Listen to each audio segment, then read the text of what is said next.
বলছেন যে আপা কিছু কথা বললে ভালো হতো, ছেড়ে দিছেন। ওই ভাইয়া ওই কথা বলে কি জঙ্গি হামলায় শিকার হব নাকি? যে দেশ বাঁচানোর থেকে জীবন বাঁচানো চ্যালেঞ্জিং হয়ে উঠছে আমাদের। যেটা না বুঝবেন সেটা বলবেন না। আসুন লাইক কমেন্টে এসে বলুন, মেসেঞ্জারে না বললে যা বলার লাগে তা বলবো।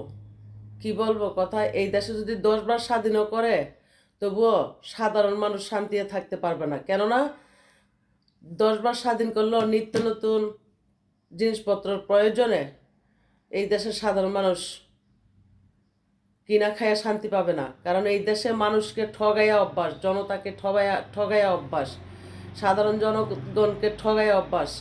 গতকালকে কয়েকটা কথা বলছি লাইভে, আমার লাইভে বাধা দিছে। তো আমি মাননীয় সম্মানিত ফেসবুক কর্তৃপক্ষ সাইবার টিমকে বলবো যে যারা আমার লাইভে কালকে বাধা দিছে, এই আইডিগুলো যারাই বাধা দিছে সবগুলা ডিজেবল করা হোক।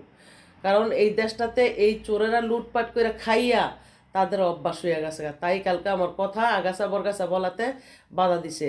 10 বার স্বাধীন হইলেও এই দেশের সাধারণ মানুষ ভালো থাকবে না, আমরা ভালো থাকবো না। কেননা যদিও 10,000 টাকা লইয়া যায়, 20 টাকা ফেরত আনতে পারবো না। যে জিনিসপত্র দ্রব্যমূল্য সে এতটাই দাম, তো কার জন্য কথা বলবো? মরতে যায় কথা বলে কি আমরা মরবো নাকি?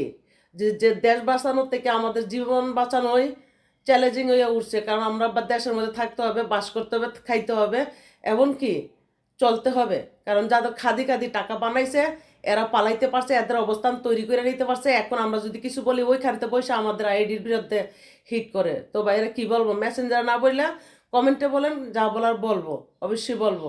সাধারণ মানুষের জন্য বইলে আসছি, বলবো। তো যারা দ্রব্যমূল্য ইস্যুটা নিয়ে এত চিল্লাপাল্লা করতো, গদি ছাইরা দিয়ে বলতো, আজকে ওরা কই? এদেরকে বলেন, জানেন কি টর্চারিং এর শিকার হয়েছি? টর্চারিং করছে আর বলছে কুমিল্লার বিভাগ দেয় নাই। এখন কি কুমিল্লার বিভাগ দিয়ে দিছে? এমনকি এখন কি কুমিল্লার বিভাগ হয়েছে? যে আমাকে বলা হয়েছিল তোর কুমিল্লা বিভাগ দেয় নাই, তুই তার জন্য কিভাবে আসস? অত্যাচার করছে, নির্যাতন করছে, নানান ইস্যু তুলে তুলে এখন কি কুমিল্লা বিভাগ হয়েছে? আর এই দেশে 10 বার স্বাধীন হলো, নিত্য নতুন প্রয়োজনে জিনিসপত্রের দাম কখনো কমবে না। কারণ এই দেশের মানুষ যারা বড় বড় সাজে তারা জনগণকে ঠগাইয়া অভ্যাস।